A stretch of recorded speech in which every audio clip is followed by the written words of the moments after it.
भिवंडी तालुका पुंडास group ग्राम पंचायत के वर्तमान सरपंच मनीषा ज्ञानेश्वर पवार को सर्व सम्मानीय ग्राम पंचायत सदस्यों के आपसी सहमति से दिया गया कार्यकाल पूरा होने पर उन्होंने अपने पद से इस्तीफा दे दिया।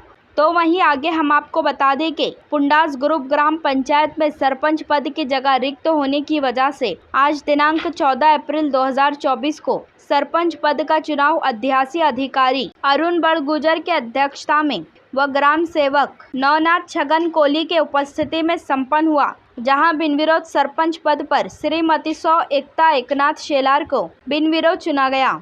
सर्व सम्मानीय ग्राम पंचायत सदस्यों ने बिना किसी विरोध के चुना। तो वहीं नवनिर्वाचित सरपंच श्रीमती सौ एकता एकनाथ शेलार को भारी संख्या में मान्यवर तथा सर्व सम्मानीय ग्राम पंचायत सदस्य व कर्मचारी नातेवाईक मित्र मंडली ने उपस्थित होकर नवनिर्वाचित सरपंच श्रीमती सौ एकता एकनाथ शेलार को शालू पुष्प गुच्छ देकर स्वागत किया और उनको शुभेच्छा दी। तो वहीं नवनिर्वाचित सरपंच श्रीमती सौ एकता एकनाथ शेलार ने सभी लोगों का आभार माना। आइए देखें इसकी एक रिपोर्ट।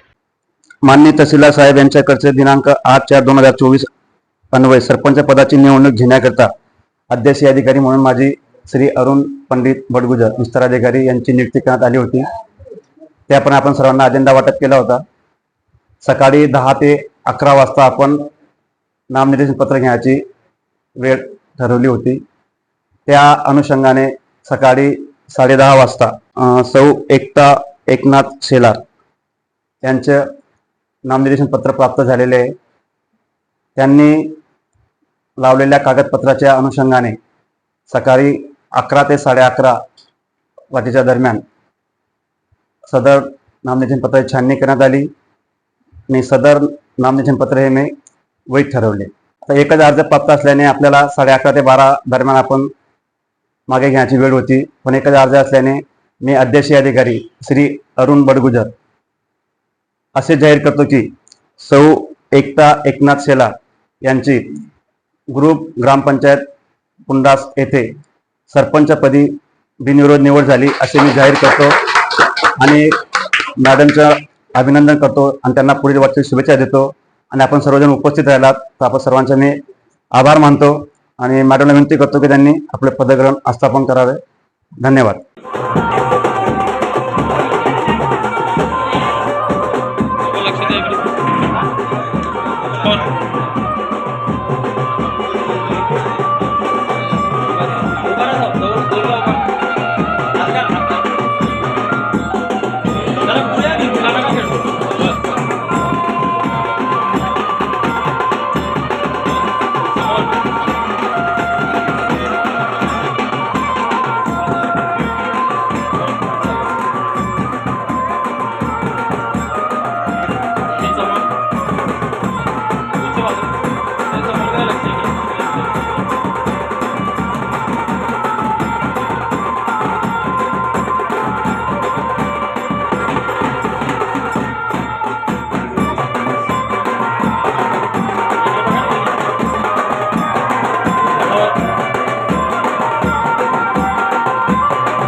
आज मला एवढा आनंद सारखं व्यक्त करू शकत नाही. आणि सगळ्या आज हे माझं मी आज पुढे आले आणि तुम्ही मला निवडून दिले, तर मी हे माझं स्वतःचं श्रेय नाही, हे सगळ्यांचं मी सर्व सदस्यांचं आणि सर्व गावकऱ्यांचं सर्वांचं मनापासून आभार मानते का त्यांनी मला आज इथे नेऊन पोहोचवलं. प्रत्येक गावात ज्या समस्या असतील पाण्याच्या झाल्या, तसेच स्वच्छतेच्या वगैरे ज्या असतील, तर त्याच्या माझ्या या कालावधी आहेत मी त्या पूर्ण करण्याचा प्रयत्न करेन. तुम्ही सगळ्यांनी मला सरपंचपदी निवड केल्याबद्दल मी सर्वांचे गावकऱ्यांचे सर्व सदस्यांचे मनापासून आभार मानते. आज आमच्या गावात शाला कुटुंबामध्ये पहिल्यांदा सरपंच झाल्याबद्दल मी त्यांचा पहिले आमच्या भावाचे म्हणजे आमच्या भावाची लहान भावाची घरवाली मी प्रथम त्यांचं अभिनंदन करतो. आणि आज आम्हाला शलाबरोबर सगळ्या गावातले लोकही एक विचारधारा करून आणि तेही आमच्यावरती विश्वास ठेवला आहे.